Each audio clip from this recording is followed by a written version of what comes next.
Hi there and welcome back. Today I have another black Armour Tau video tutorial for you. And this time it's the big one from the Combat Patrol box. The Ghostkeel Battlesuit.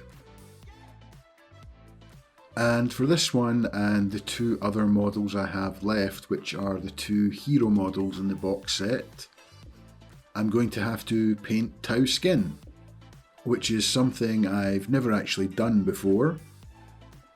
So to start off with, I decided to take a few of the spare Tau heads that were in the box set to just do some testing to see if I could get a nice, quick and efficient Tau skin colour.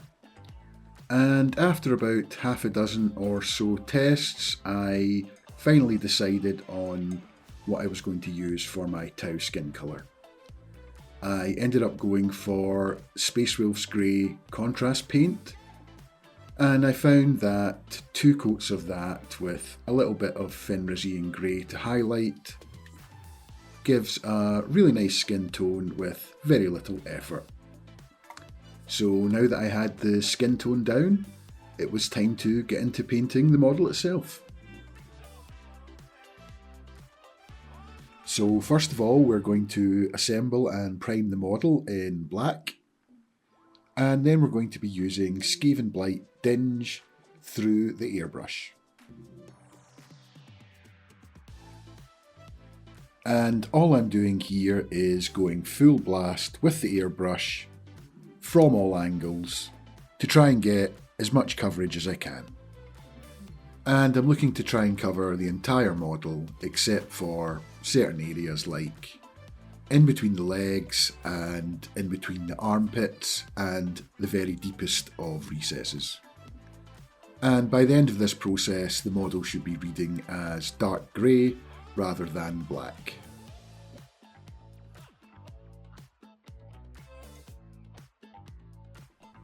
Next up, we're going to be airbrushing Citadel the Fang as part of a 2-step blue scale zenithal highlight.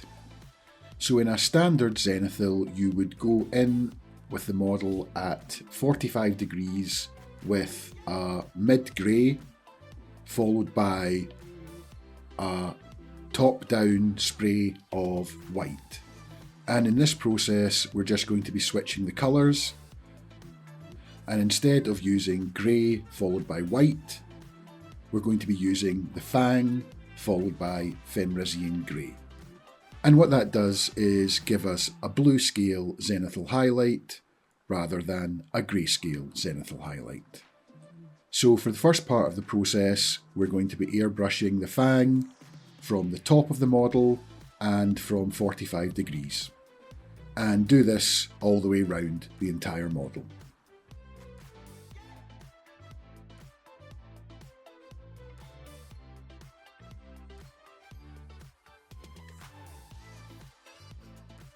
Next, we're going to be applying the final zenithal highlight layer using Citadel Fenrisian Grey. And instead of just blasting the entire model from the top with this colour, I'm going to be slightly more tactical about the placement and only really aim to hit the top points of each of the areas.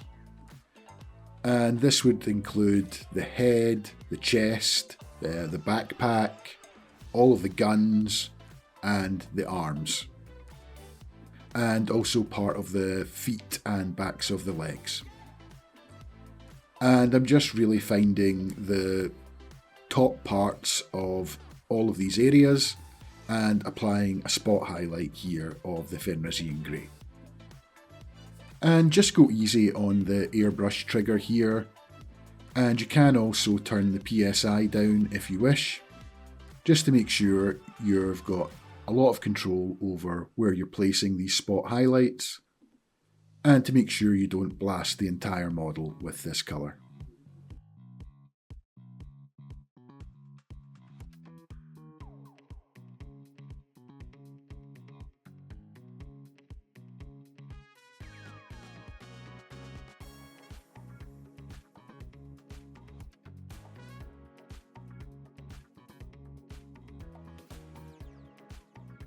And as this is such a large model, I'm actually going to go in with a little bit of white ink and just take those highest highlights that little bit further.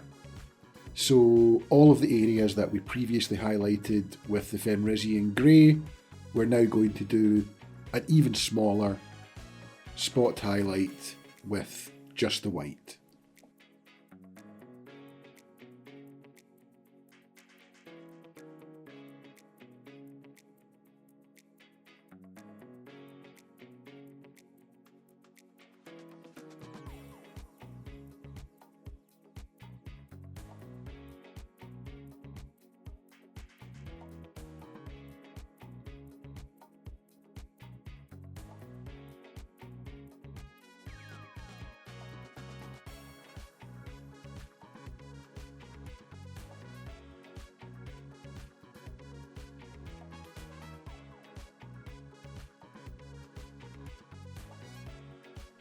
Now that all the armour has been shaded up, it's time to paint in all of the metallic parts on the model.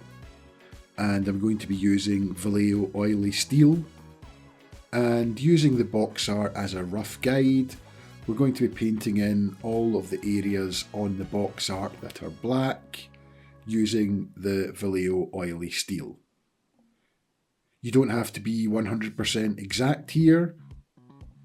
Just make sure that you hit all of the exoskeleton that are under the armour plates, and that's mainly the legs of the model, the shoulders that are underneath the armour plates, any barrels on the guns, and also any vents that are on the backpack.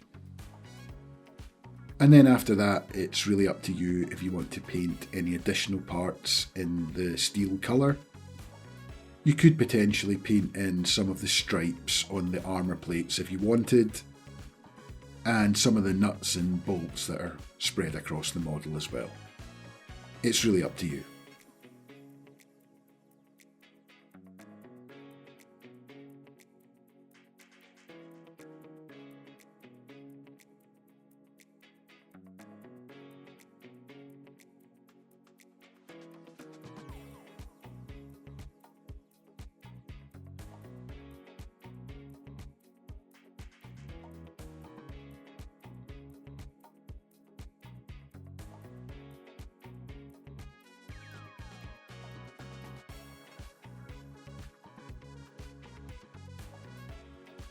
Next up, we're going to paint in all of the areas that we eventually want to be in our accent colour. And you can use any white you want for this. And as usual, I'll be using Vallejo Off-White. And we just want to get a nice smooth coverage of this, which may take a couple of coats in some areas. And just paint in all the areas that you want to be in your accent colour. And for me, that was the inner part of the helmet, all of the kind of circular badges on the model, and lights and bolts as well. There's loads of kind of, I'm not really sure what to call them, but circular objects all over the model. I just painted up the majority of them. And also the big fin on the back of the gun as well. But it's really up to you how little or how much you want to paint. And it really just depends on where you want your final accent colours to be. And in the end, the choice is really up to you.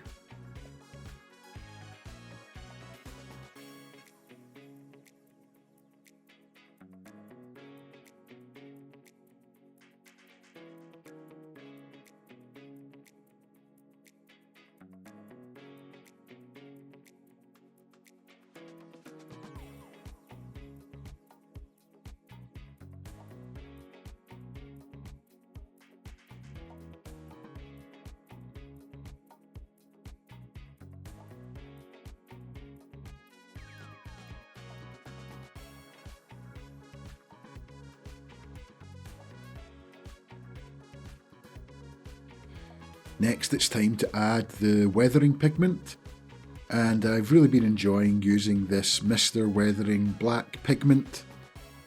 I really like the fact that you don't have to mess about with any thinner and you can just use it straight up out of the bottle, and anytime I've used it the results have been fantastic.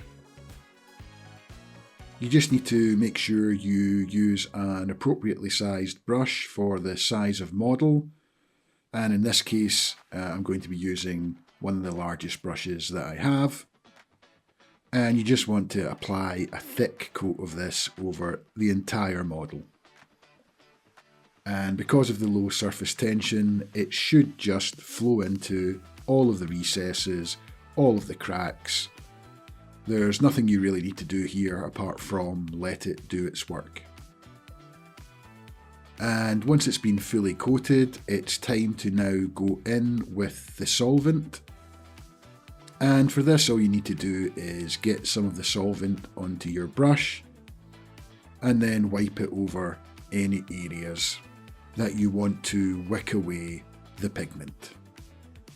And that's pretty much going to be all of the areas that we previously highlighted in the Fenrisian grey and in the white, which are essentially all of the high points on the model. And we also want to make sure that any of the white areas that we painted up for the accent colour are also cleared of any excess pigment. And you can just use the same brush as you use to apply the pigment. Just make sure you clean it beforehand to remove any of the pigment from the previous step. You just need to make sure you're continually using your paper towel to wick off any excess pigment that is on your paintbrush, and then go back in with some more of the solvent. And just keep repeating this process until you have removed all of the solvent from the areas that you want. And there should be around 1 to 2 hours drying time, so you've got plenty of time to do this and there's no need to rush.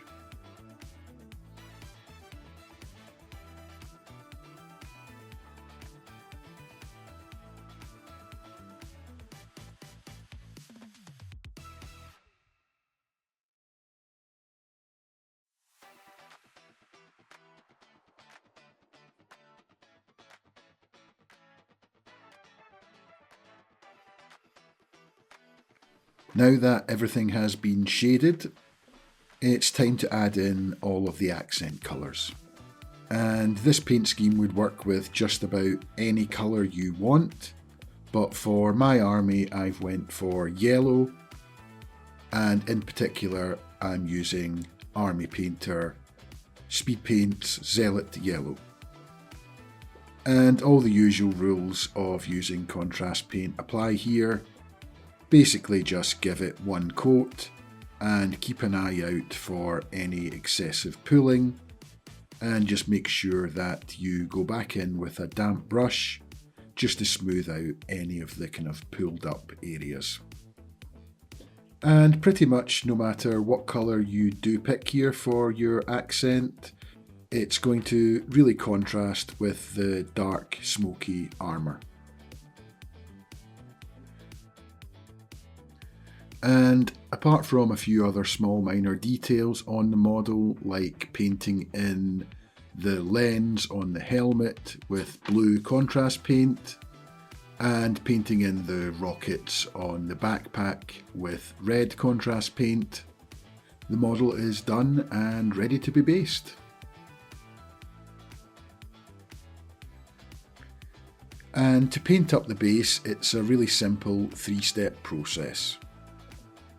Firstly, once the base has been primed in black, you're going to want to go in and airbrush all of the crystals in any white of your choosing. I prefer to use white ink as there's no need to thin it down and still has great coverage, even on black. And you just want to get a nice smooth coat on all of the crystals and some of the area around the base of the crystals as well.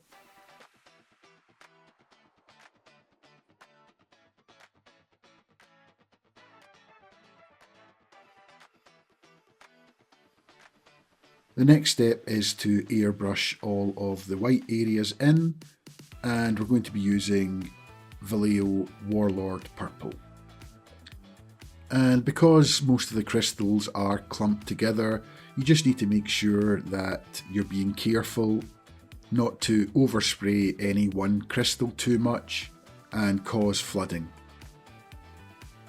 So just take your time and do multiple passes if you need to, until you get a nice smooth coverage over all of the crystals.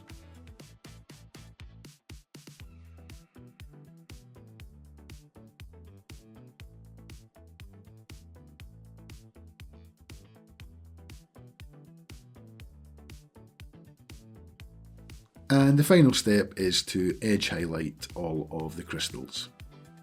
I'm going to be using Army Painter Pixie Pink, but any light pink colour would do the job here as well. And once that's done, the model is ready to be glued to the base. Overall, I'm really happy with the way this one turned out. The only minor regret I have is still that I used contrast paint to paint in all of the accent colours instead of just using standard acrylic paint. But as I started with contrast paint, I wanted to keep it consistent, so decided just to stick with it for this army. I still have the Ethereal and the Fireblade to paint up from the Combat Patrol box set, so I'll most likely be working on them for my next video. I'll try and see if I can batch them both up into one video, but we'll see how it goes. I am also planning on pre-ordering the new Kroot hunting pack box that's coming out this weekend, and once that arrives I'll be getting stuck straight into that, as I'm really looking forward to getting them painted up. I think there could be some really interesting colour schemes that can be done with some of the new Kroot models. But that'll be for a future video. But for this one, I hope you enjoyed watching and found it useful. And if you do have any questions on any of the techniques used or any of the paints used, then feel free to leave a comment down below. I'm always happy to help out. But until next time, happy painting, and I'll catch you in the next one.